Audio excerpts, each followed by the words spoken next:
There are numerous species of edible wild mushrooms in the Pacific Northwest. Foraging for mushrooms is a fun activity that also brings the reward of a tasty and healthy meal. However, you must use caution. To stay safe, please follow these guidelines and always remember, when in doubt, throw it out. Our first guideline is to learn about the poisonous mushrooms first. Perhaps you have seen this mushroom before.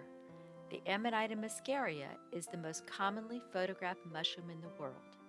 It is in the Amanita genus of mushrooms, which are responsible for 95% of all mushroom poisonings, so it is very important to know Amanitas.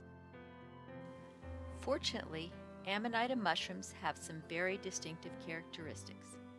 They all start with what is called a universal veil that encases the entire mushroom.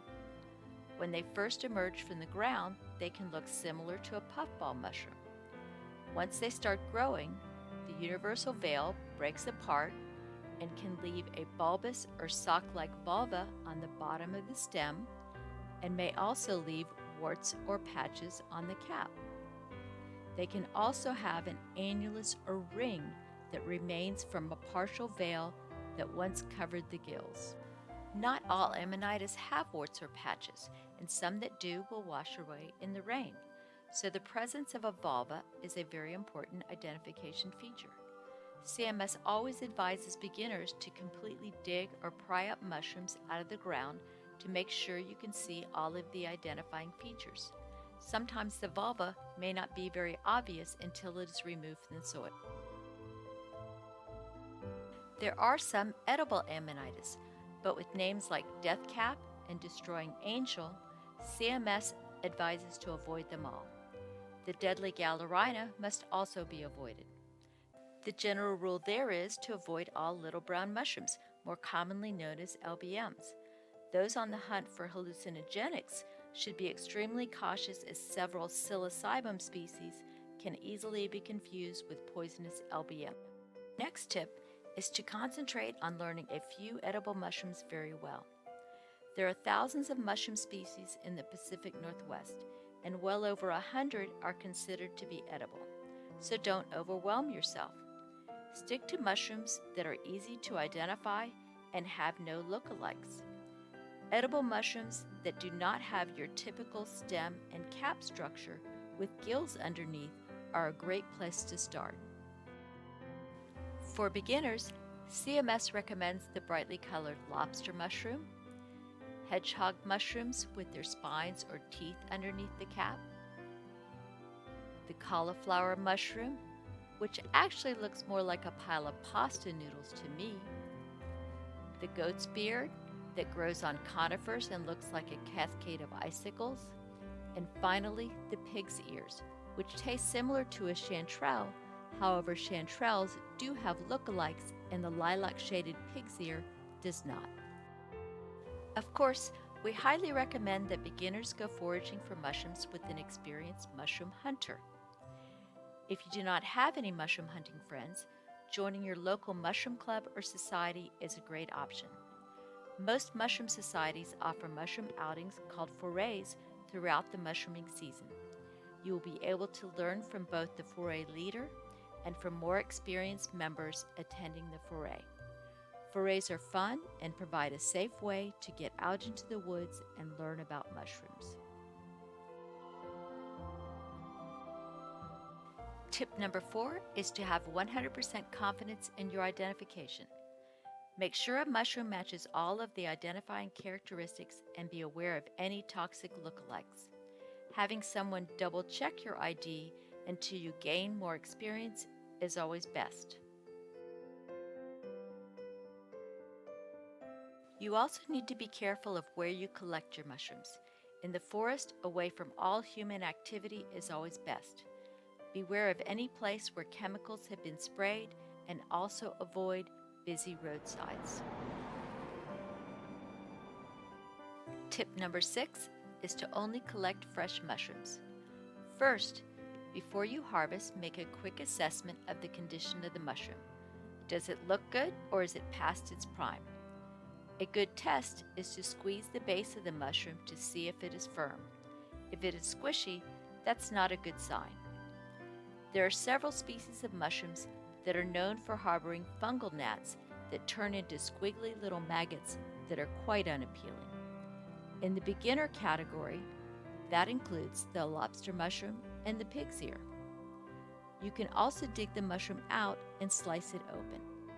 If you spot a few pinholes, that's not too bad, as long as there is not a lot of discoloring.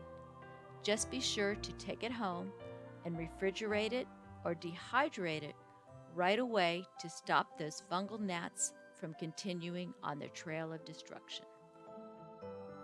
On to tip number 7. Mushrooms should not be eaten raw. That includes the store-bought mushrooms, as they contain a small amount of agarotine, a chemical compound considered to be carcinogenic. Agarotine is neutralized with cooking. Shiitake mushrooms are also known to cause a rash that can last up to 10 days in some people if eaten raw or undercooked. Some wild mushrooms, including those delicious morels, can also make you quite sick when eaten raw, so always cook your mushrooms. We also have some special rules for eating a new species of mushroom you have never tried before. Just like some people are allergic to nuts, wheat, or dairy, not everyone can eat every mushroom considered to be edible. So to mitigate the risk of a reaction, we have a few recommendations. Only try one new mushroom species at a time. If you cook up a new species smorgasbord and have a reaction, you will not know which mushroom was the culprit. Next, only eat 1 teaspoon of a new species, then wait a day. If you do have a reaction, well, at least you have not consumed a lot. If you have no reaction within 24 hours, you are most likely not allergic. Tip number 9 is a word of caution about consuming alcohol with mushrooms. First, if you are allergic to a mushroom, alcohol can sometimes intensify your reaction. Some mushrooms are fine when not consuming alcohol, but can cause heart palpitations or stomach upset when eaten while also drinking alcohol. This is why we don't consume alcohol with inky cap mushrooms. Some individuals are also intolerant to alcohol with morels or oyster mushrooms. Most people are fine while consuming alcohol with mushrooms.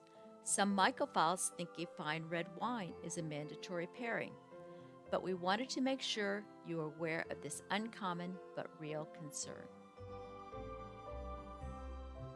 And that brings us back to our number 1 rule. When in doubt, throw it out. I will leave you with a short story about a different type of safety. When I first began mushroom hunting in 2010, I was at my computer doing some web searches about mushrooms when this headline popped up. Of course, it got my attention. I thoroughly expected the story to be about people mistaking poisonous mushrooms for edible ones, which made me second guess my decision to take up mushroom hunting as a hobby. I was quite surprised when I clicked on the story to read it was not about eating mushrooms at all. It was about people ignoring safety precautions associated with hiking.